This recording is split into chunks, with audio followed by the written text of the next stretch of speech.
everyone. My name is Michael Gord. I'm a serial entrepreneur and investor. I was introduced as the co-founder of GDA Capital, but more relevant for this is that I'm also the CEO of Metaverse Group, a vertically integrated real estate company focused on the virtual economy with some iconic tenants like Dolce & Gabbana, Forever 21, Skechers, KPMG, etc.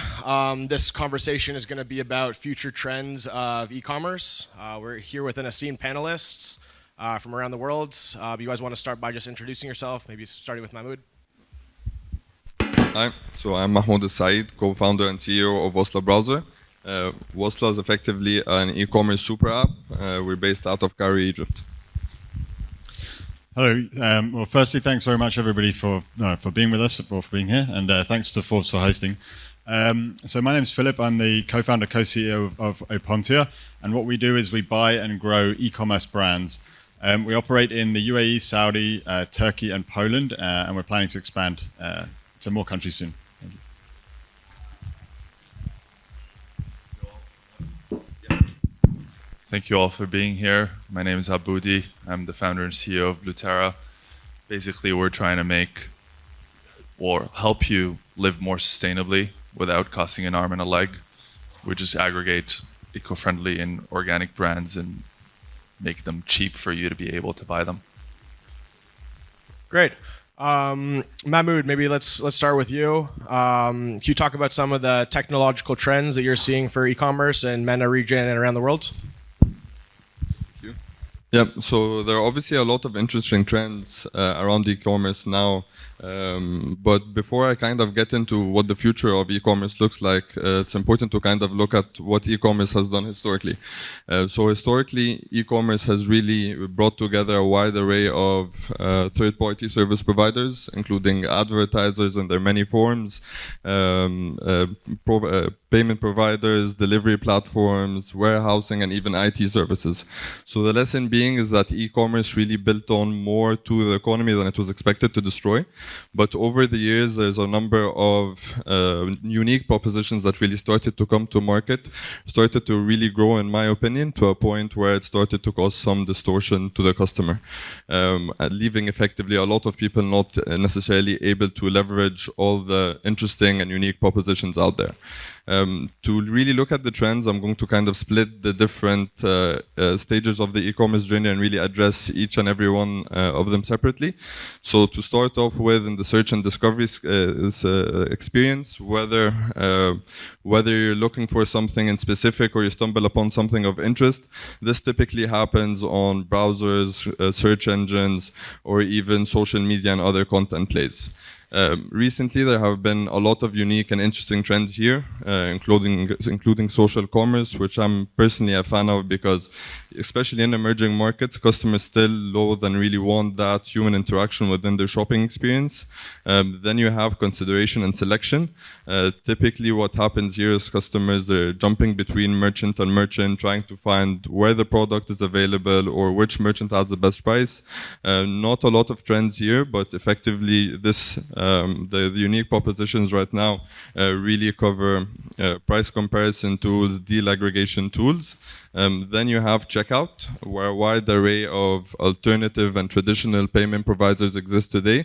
And obviously the key trends right now are around buy now, pay later. Even though the narrative around buy now, pay later is not necessarily great in the West, I believe it's really different here in emerging markets. Because buy now, pay later in the West, kind of the key focus is again towards convenience, really competing with traditional banking services. But in emerging markets, it's not necessarily that, because in emerging markets, you obviously understand that banking penetration is still relatively low, so it's more of a game of access rather than convenience. And then you have post-purchase services, which go back to the delivery quality and return policies, execution of return policies. There are some unique trends here as well, like try before you buy, for example, which in my opinion also is a very interesting model because it really solves for that pain point of fear of product quality and distrust in return periods. And another, so effectively speaking, there are a lot of unique and interesting interesting trends around e-commerce now. But one trend I'm personally adamant about, I might be a little bit biased because this is what we're trying to do with Wasla, is effectively integrated shopping experience. So integrated shopping experiences is when platforms start to really pull in a lot of these different use cases to deliver that one ultimate hassle-free experience to its customers in order to really empower them with the right tools across the different stages of the e-commerce journey. Thanks. I got to say, I think super interesting to tie in finance and e-commerce, and I think in the West there's not a comparable application, so that's pretty cool. Philip, you're rolling up a lot of e-commerce companies, economies of scale, obviously on trend across every industry. How do you choose what company you're rolling up? And you want to just talk more about your business model? Yeah, sure. So we're buying these smaller e-commerce brands, and by e-commerce brands, what I don't mean is the platforms, marketplaces like Amazon, Noon, Mumswat, etc. I more mean independent sellers. So maybe you're selling kitchenware or bathroom stuff, consumer products. Basically, you're importing usually from China or from Turkey in this region, and then we would buy those brands and then grow them as fast as possible, and then give the founder some share in the growth over time. So the types of brands that we look to buy are, it would be typically selling to consumers in our region, so within Turkey, UAE, Saudi, or Poland. They must be doing at least $1 million in revenue, so of a certain scale already, looking to grow extremely fast from there. And then it should be in a certain category. So the categories we look at are basically anything except for fast fashion, consumer electronics, and perishables, so things which are operationally very complex. So that would be anything in home and living, kitchen, bathroom, toys, pet stuff, sports, cosmetics. These are like the sweet spots. And then the ways we grow them after we've bought them, we have four main ways. So geographic expansion, launching in new countries. Channel expansion, so launching on different marketplaces on their own website, for example. Investment in working capital, both inventory and marketing spend. And then the final one is through product line expansion and really building the brand. Awesome. Aboudy, we'll get to you in a second, but Philip, do you mind diving a bit deeper into that and talking about, as you integrate products into your portfolio, what technology you're using to streamline your operations across a number of different brands with different operations? And yeah, sure. So I'd say one thing that makes this region particularly unique is the fragmentation across the seller ecosystem, both on the marketplace side and also on the logistics and operations side.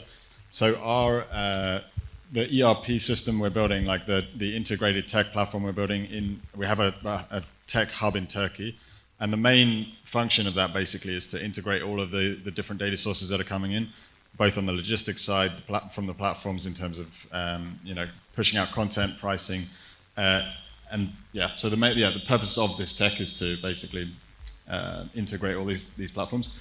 I'll just touch on one trend which we're seeing is going to be massive, which is, I don't know if this mic is sorry, which is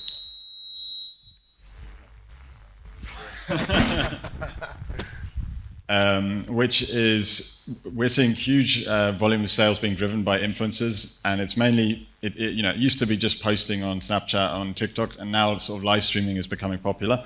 And as the checkout experience becomes much more seamless, so one-click checkout, this is a way for the community of an influencer to be able to immediately. In our case, we have a brand called Blanco that we is driving massive sales using influencers. And it's a way for consumers to immediately be able to have the same fragrance as their favorite influencer just with one click. So this is definitely a trend we see continuing over time. Great, thanks. Aboudy, so you're very much on trend in ESG for e-commerce and products. Can you talk a bit about how you how you identified that and how you're choosing your products to focus on that niche? Absolutely. To kind of give you a kind of broader context, sometime in since 75, we've known about climate change, but generally the can has been kicked down the road, and the adoption or where activism has come from pretty big minorities. What has changed in the last 2 years has been that due to the pandemic, there's silver lining to the pandemic, which has been we got a flavor of what a global catastrophe that crosses borders looks like. And that's where we started to see companies, consumers, and governments commit to pledges around sustainability, because we realized that we could be faced with more lockdowns. In fact, by 2050, if we don't do anything about climate change, it could be costlier, deadlier, much longer lasting than the pandemic, which has led to some form of climate anxiety distributed around the world. And people started to look at their lifestyles and think, well, I have a lot of waste when I buy stuff. The stuff that I buy is, just goes to waste, and it doesn't get recycled or get reused. And there's economic opportunity from a business standpoint to kind of reuse these materials. But most of all, I want to assuage my climate anxiety. I want to feel the purchases that I make represent who I am, and I want to be somebody that is a net positive to this world. And predominantly what we've seen is that the earliest adoption has been in the stuff that we consume on a day-to-day basis, which has been kind of particularly our focus at Blue Terra, which is, the groceries that we have, the home cleaning products we use, bathroom products we use, the personal care products that we use. There's been a kind of challenge to kind of find these products, because even if you search for them on Amazon, the keywords that people use to figure out if that product is sustainable or not does not yield results, and they come at a premium. So we've kind of addressed for these issues. Now on the back end, what we do is we're looking at 47 markers of sustainability for a brand to be able to be on the marketplace. But to kind of summarize, it kind of revolves around, what is the product wrapped with from a packaging standpoint?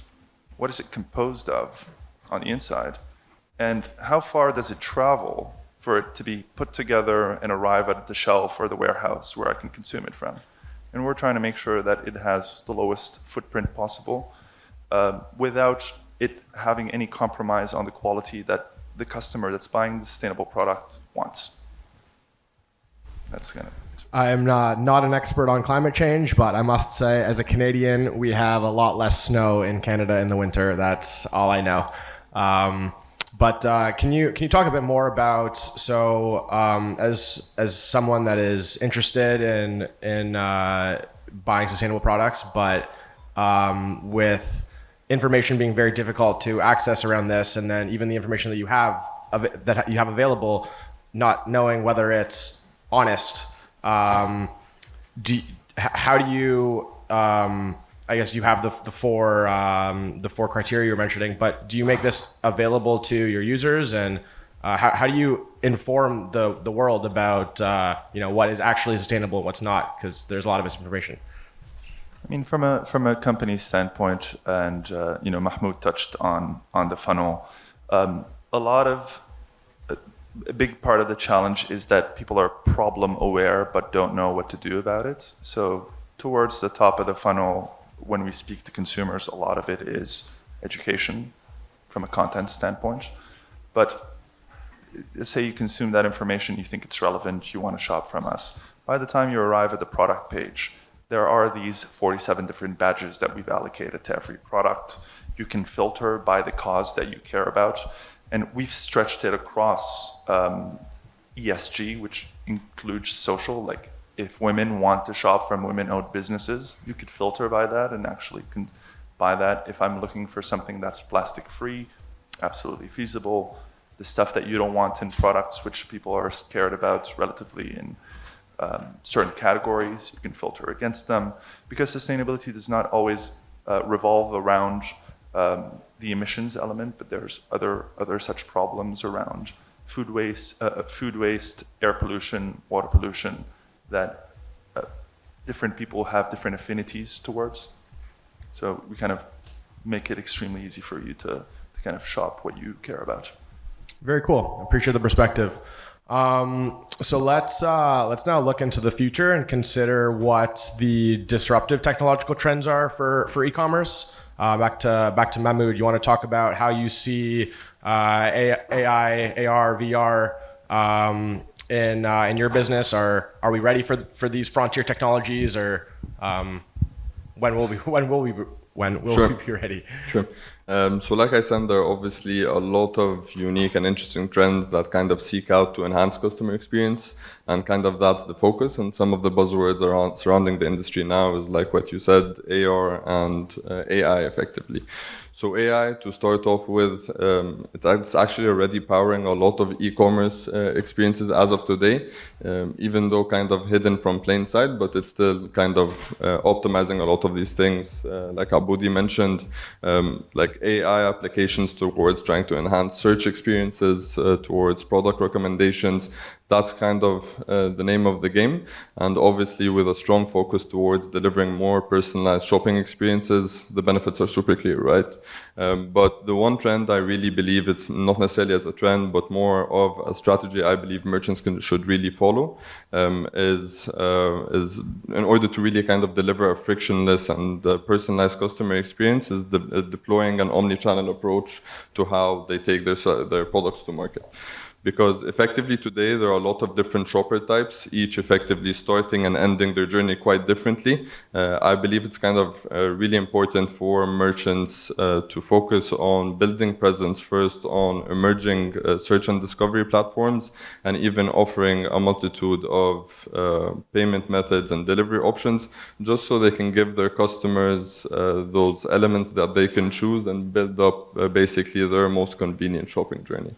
AR, I think AR is interesting, but for me, in my personal opinion, just by virtue of its limited applications in terms of which product categories AR can really apply to, combined with the fact that not necessarily all small merchants will have the luxury to leverage AR within their experiences, kind of downsizes the opportunity to me. But say, for example, I really believe in AR, for example, and what it does with the furniture category, because it really delivers an experience that doesn't necessarily, you can't really substitute with even the offline experience that's available now, because you get that opportunity to really look at that armchair or coffee table right within your living room and take some sort of high-level decision right then and there. For other categories like fashion and maybe cosmetics, I see there is a lot of interest there, but again, not necessarily sure that this will be something that will dominate the industry in terms of experience. Great. Phil, what cutting edge trends are you exploring? Yeah, I definitely think AR there are certain categories where it works very well. I think fashion is one. As you mentioned, the furniture category is one. But there are many categories where it doesn't work so well. So, I mean, fragrances, for example, it's very hard to know what a fragrance is going to be like, or skincare. And for these, you still need, the biggest driver of sales, as I mentioned before, is going to be relying on somebody you trust who's going to tell you about the product. That's usually an influencer or creators. And so in that context, I think then it becomes more like a VR, where you're going to meet your favorite creators in some virtual world. But I think there's just one other technology that I want to touch on, which is the consolidation of. So I think the reason there's less brands in the Middle East, or one of the reasons, is because of this fragmentation within the logistics and marketplace infrastructure, which makes it actually much harder operationally to start a brand. That's all kind of changing now, and there's a lot of logistics providers coming up who provide, as you mentioned, like an omni-channel already integrated into it. So you can ship straight from one warehouse to Amazon, to Noon, to your own customers through Shopify. So I think that as a trend will make it easier for people to start brands. And so in the next coming 5 years, I'd imagine there's going to be an explosion of local brands being built in the region. Booty, same question.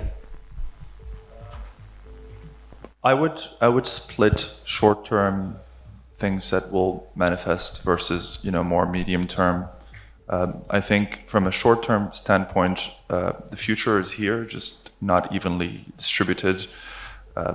Live shopping and video shopping are going to be something that's very relevant into the region, be it social platforms for discovery, going further down the funnel and enabling the shopping experience, or what we're exploring ourselves, for example, where we feel like there is a part of the, let's say, grocery shopping consumer that still prefers the store for the feel of the product. So we're trying to figure out how can we, let's say, let a customer call somebody at the warehouse to be able to communicate to them how would they like their avocado to be, or to tell them more about the product that they're interested in for that experience to be better.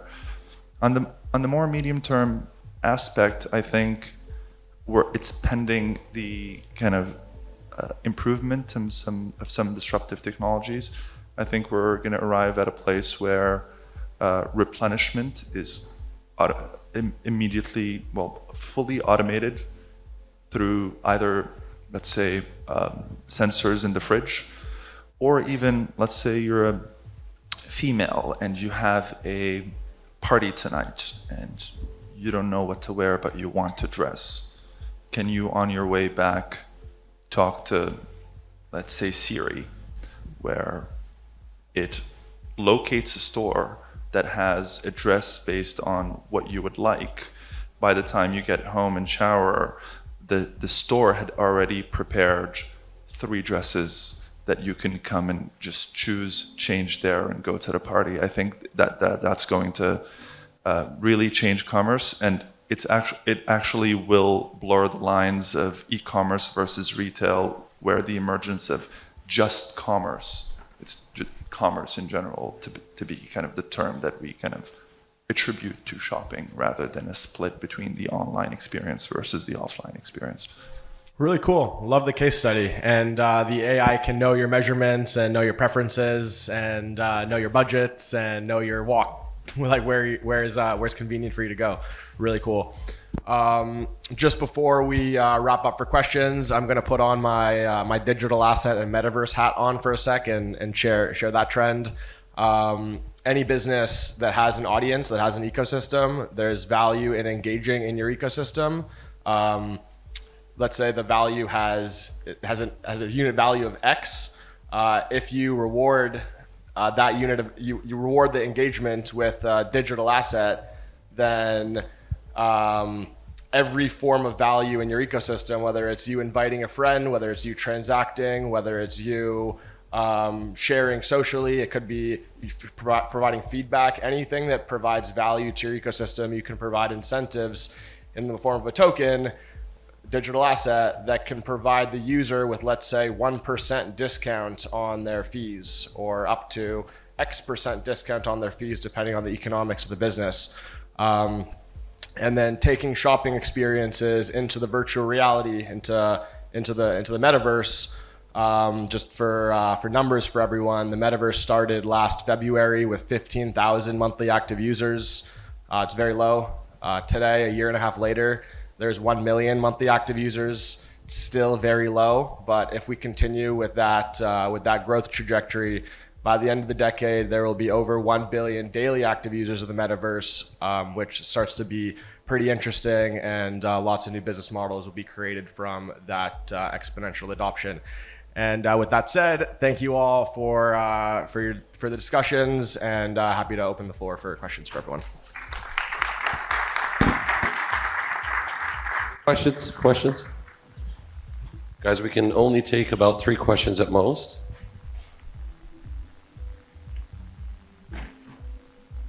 Hi, my name is Hannah. I'm from Heritage International School. So I wanted to ask you guys, what are the technical disadvantages when it comes to e-commerce?